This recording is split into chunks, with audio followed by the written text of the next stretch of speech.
প্রবৃদ্ধির সাথে আমাদের যে অগ্রযাত্রা সেটিকে মিলানোর লক্ষ্যে 5 বছর মেয়াদে কৌশলগত কাঠামো প্রণয়ন করা হচ্ছে। 2030 সালের মধ্যে প্রকৃত জিডিপি প্রবৃদ্ধি 8% উন্নীত করা, মূল্যস্ফীতি নামিয়ে আনা, প্রত্যক্ষ বিদেশি বিনিয়োগ বাড়ানো এবং এমপ্লয়মেন্ট এক্সচেঞ্জ চালুর মাধ্যমে ব্যাপক কর্মসংস্থানের পরিকল্পনা হাতে নেওয়া হচ্ছে। বিদেশি বিনিয়োগ সহজ করার লক্ষ্যে 100 কোটি টাকা পর্যন্ত বিনিয়োগ প্রত্যাবাসনে কেন্দ্রীয় ব্যাংকের আগে থেকে নেওয়া যে অনুমোদনের বাধ্যবাধকতা রয়েছে সেটি তুলে নেওয়ার সিদ্ধান্ত হয়েছে। গত প্রায় 18 বছরের মধ্যে এই প্রথমবারের মতো পবিত্র ঈদ উল ফিতর উপলক্ষে কোনো শ্রমিককে হাহাকার করতে হয়নি। শ্রমিক, মালিক, সরকার ও অংশীজনের সঙ্গে সমন্বিত আলোচনার ভিত্তিতে এবং প্রয়োজন অনুযায়ী ব্যাংকিং সহায়তা প্রদান নিশ্চিত করা হয়েছে, যার কারণে সব শিল্প কারখানায় শ্রমিকদেরকে ঈদের আগেই তাদের প্রাপ্য বেতন, বোনাস ও অন্যান্য সুবিধাদি পরিশোধ করা হয়েছে। দীর্ঘদিন পর আবারও খুলতে যাচ্ছে মালয়েশিয়ার শ্রম বাজার। দুই দেশের অভূতপূর্ব যৌথ বিবৃতিতে উঠে এসেছে অভিবাসন ব্যয় হ্রাস, স্বচ্ছ প্রক্রিয়া ও প্রবাসীদের জনকল্যাণ। বিকল্প শ্রম বাজার খুঁজতে ইউরোপের 60টি দেশের সঙ্গে ইতিমধ্যে দ্বিপাক্ষিক চুক্তি স্বাক্ষরের উদ্যোগ গ্রহণ করা হয়েছে। দেশগুলো হলো Serbia, Greece, North Macedonia, Romania, Portugal, Brazil ও রাশিয়া। দেশে বিদেশে কর্মসংস্থান বাড়ানোর অংশ হিসেবে সরকার বিদেশে অধিক জনশক্তি রপ্তানির উদ্যোগ নিয়েছে। দক্ষ এবং আধা দক্ষ জনশক্তি রপ্তানির উপর গুরুত্ব প্রদান করে অভিবাসনের পরিমাণ এবং গুণমান উভয়ই বাড়ানোর জন্য উদ্যোগ নেওয়া হয়েছে। এই লক্ষ্যে দেশ জুড়ে টেকনিক্যাল ট্রেনিং সেন্টার এবং কারিগরি শিক্ষার বহুভাষা ও দক্ষতা বৃদ্ধির কারিকুলামে বিশেষ গুরুত্ব প্রদান করা হয়েছে। দেশের উত্তরবঙ্গকে এগ্রো প্রসেসিং ইন্ডাস্ট্রির হাব বা প্রধান কেন্দ্র হিসেবে গড়ে তোলার জন্য সমন্বিত মতামত প্রদান এবং উদ্যোগ গ্রহণ করা হয়েছে। পেপ্যাল ও অন্যান্য পেমেন্ট গেটওয়ে বাংলাদেশে যেন কার্যক্রম শুরু করে সেজন্য সমন্বয় এবং উদ্যোগ গ্রহণ করা হয়েছে।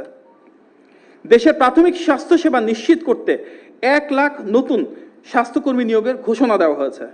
এই নিয়োগের ক্ষেত্রে নারী ক্ষমতায়নকে প্রাধান্য দিয়ে মোট কর্মীর 80%ই নারী থেকে নেওয়া হবে ইনশাল্লাহ। সঠিক ও গুণগত স্বাস্থ্যসেবা পৌঁছাতে হেলথ কার্ড চালুর সিদ্ধান্ত নেওয়া হয়েছে এবং সারা দেশের হাসপাতালগুলোতে বিশেষ নিরাপত্তারক্ষী মোতায়েনের উদ্যোগ নেওয়া হচ্ছে।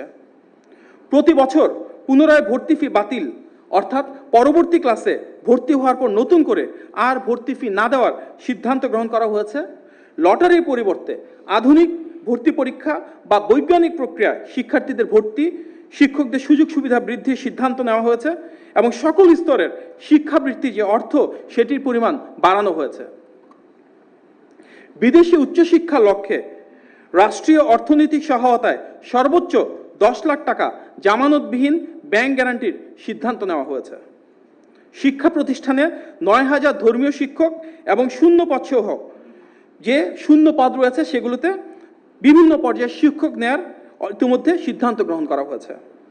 শিক্ষা প্রতিষ্ঠানের বিভিন্ন মাঠে শিশু কিশোরদের জন্য উন্মুক্ত খেলার স্থান তৈরি করার উদ্যোগ নেওয়া হয়েছে।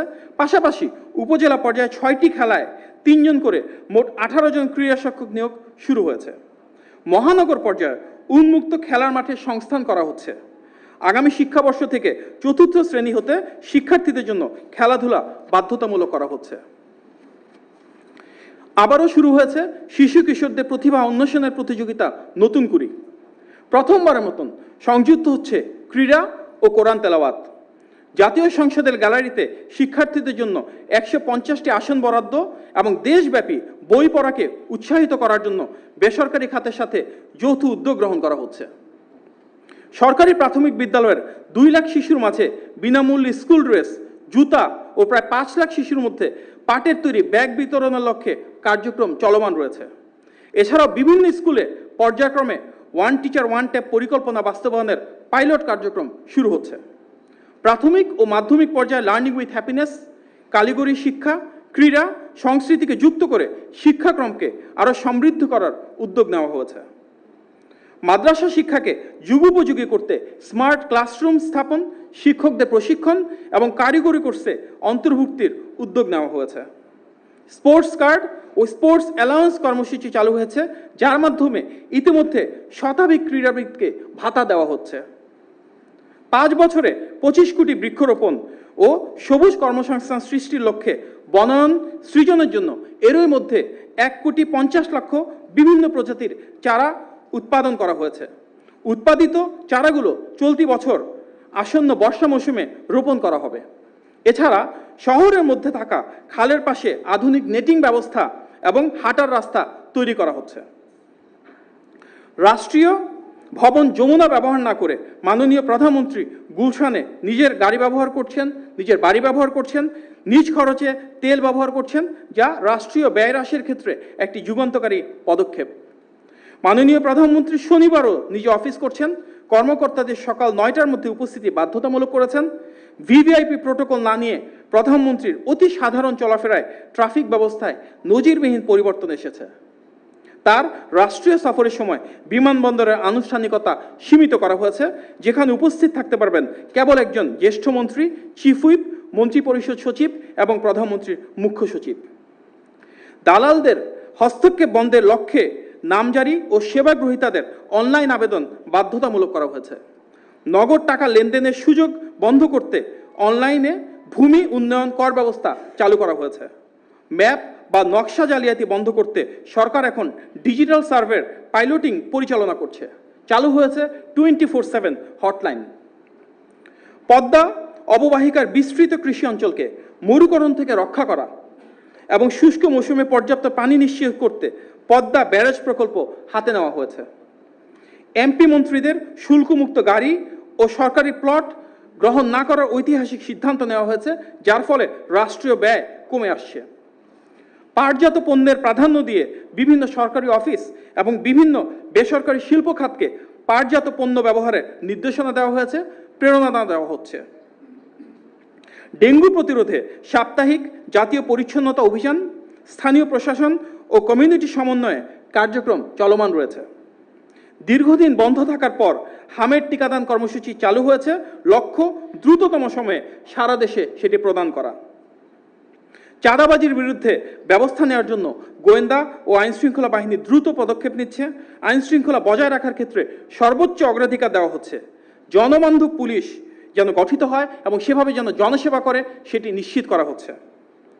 ঢাকায় পরিবেশ বান্ধব ইলেকট্রিক বাস এবং নারীদের জন্য সম্পূর্ণ নারী পরিচালিত নিরাপদ বিশেষায়িত পিঙ্ক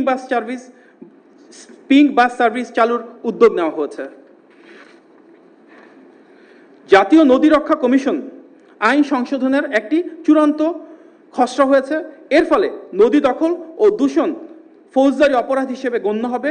এই আইনের অধীনে নদী দখলদাররা সর্বোচ্চ 5 বছর কারাদণ্ড বা 15 লাখ টাকা জরিমানা বা উভয় দণ্ডের মতো কঠোর শাস্তির প্রস্তাব রাখা হয়েছে। বিদ্যুৎ ও অর্থ অপচয় রোধে রাষ্ট্রীয় ইফতার সীমিত করা হয়েছিল।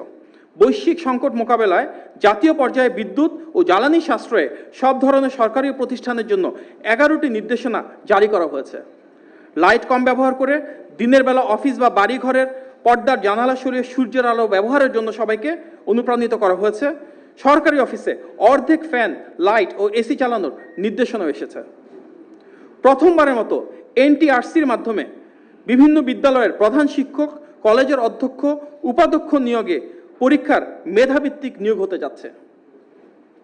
দেশের একমাত্র সরকারি তেল শোধনাগার ইস্টার্ন রিফাইনারি পিএলসির সক্ষমতা বাড়াতে এবং জ্বালানি নিরাপত্তা শক্তিশালী করতে দ্বিতীয় ইউনিট স্থাপনের পরিকল্পনা এগিয়ে নিচ্ছে সরকার। 2029 সালে দ্বিতীয় ইউনিটের পরীক্ষামূলক কার্যক্রম চালু করার উদ্যোগ নেওয়া হয়েছে। আন্তর্জাতিক দরপত্র আহ্বান করা হবে আগামী মাসেই। ফুটপাতের ব্যবসায়ীদের পুনর্বাসনের ও ভিন্ন স্থানে ব্যবসা পরিচালনার জন্য কার্যকর এবং বাস্তবমুখী উদ্যোগ নেওয়া হচ্ছে। বিএনপি ঐতিহাসিকভাবেই বাক স্বাধীনতায় বিশ্বাসী। সরকারের লক্ষ্য একটি উদার ও গণতান্ত্রিক সমাজ নির্মাণ করা, যেখানে কোনো ভিন্ন মত, বিশ্বাস বা পরিচয়ের মানুষ অবমূল্যায়িত হবেন না। মুক্ত ও নিরাপদ মত প্রকাশ, স্বাধীন গণমাধ্যম এবং বাধাহীন চিন্তার পরিবেশ নিশ্চিত করতে গত 2 মাসে এর কোনো ব্যত্যয় ঘটেনি। সরকার এমনকি মাননীয় প্রধানমন্ত্রীকে নিয়েও মিথ্যা অপপ্রচার ও অশালীন আচরণ করছেন অনেকেই, যা নজিরবিহীন। সর্বোচ্চ বাক স্বাধীনতার এই সময়ে সবাই মুক্ত ও নিরাপদে মত প্রকাশ করছেন। এমনকি একটি চিহ্নিত গোষ্ঠী হীন রাজনৈতিক স্বার্থে এর অপব্যবহার করছে। তবুও অটুট রয়েছে বহুমত ও কণ্ঠের পূর্ণাঙ্গ স্বাধীনতা। বহুপাক্ষিক আলোচনা ও কর্মকৌশল ঠিক করে হজরত শাহজালাল আন্তর্জাতিক বিমানবন্দরের 3য় টার্মিনাল দ্রুত চালুর উদ্যোগ নেওয়া হয়েছে। ঢাকা, চট্টগ্রাম ও সিলেটে শাহজালাল, শাহ আমানত ও এমএজি ওসমানী বিমানবন্দরে উন্নত দেশের মতো ফ্রি ইন্টারনেট ব্যবস্থার নির্দেশ ও সৈয়দপুরে বিমানবন্দরে তা অলরেডি উদ্বোধন করা হয়েছে। চলন্ত ট্রেনের যাত্রীদের সুবিধার জন্য ফ্রি ইন্টারনেট সেবা দেওয়ার উদ্যোগ নেওয়া হয়েছে। কারিগরি ও মাদ্রাসা শিক্ষা প্রতিষ্ঠানসমূহে আধুনিকায়নে আগামী 180 দিনের মধ্যে দেশের 2336টি কারিগরি ও 8232টি মাদ্রাসা শিক্ষা প্রতিষ্ঠানে ফ্রি ওয়াইফাই চালু করা হচ্ছে। সরকার অর্থনৈতিক কূটনীতিকে প্রাধান্য দিচ্ছে, যেখানে প্রবাসীদের জনকল্যাণ, দূতাবাস এবং মিশনগুলোকে বাণিজ্যের প্রচার, বিনিয়োগের আকর্ষণ এবং বৈদেশিক জনশক্তি রপ্তানির সুযোগ তৈরিকে অন্যতম অগ্রাধিকার বলা হচ্ছে। পারস্পরিক শ্রদ্ধা এবং সহযোগিতার মাধ্যমে বিশ্বের সকল দেশের সাথে সম্পর্ক শক্তিশালী এবং স্বাভাবিক করা হচ্ছে। জনগণের সাথে জনগণের সম্পর্ক, পানি বন্টন, সীমান্ত হত্যা বন্ধ, বাণিজ্য, বিনিয়োগ বৃদ্ধি, শিক্ষা, সংস্কৃতি সহ দ্বিপাক্ষিক এবং বহুপাক্ষিক সম্ভাবনার দুয়ার খোলা হচ্ছে। বিদেশে পাচারকৃত অর্থ দেশে ফিরিয়ে আনতে প্রাথমিকভাবে 10টি দেশের সঙ্গে সম্পদ শনাক্তকরণ এবং পারস্পরিক আইনগত সহায়তা জোরদার করা হচ্ছে, যার মূল উদ্দেশ্য মানি লন্ডারিংয়ের মাধ্যমে যে টাকা বাংলাদেশ থেকে চলে গিয়েছিল সেটি যত দ্রুত সম্ভব দেশে ফিরিয়ে আনা। উপকূলীয় অঞ্চলে নদী ভাঙ্গন রোধ এবং জলবায়ু পরিবর্তন মোকাবেলায় দীর্ঘমেয়াদী পরিকল্পনা বাস্তবায়নের ঘোষণা দেওয়া হয়েছে। মানবাধিকারের সার্বজনীন ঘোষণাপত্র অনুযায়ী মানবাধিকার সুরক্ষা নিশ্চিত করা বিএনপির নির্বাচনী ইশতেহারের অন্যতম প্রতিশ্রুতি।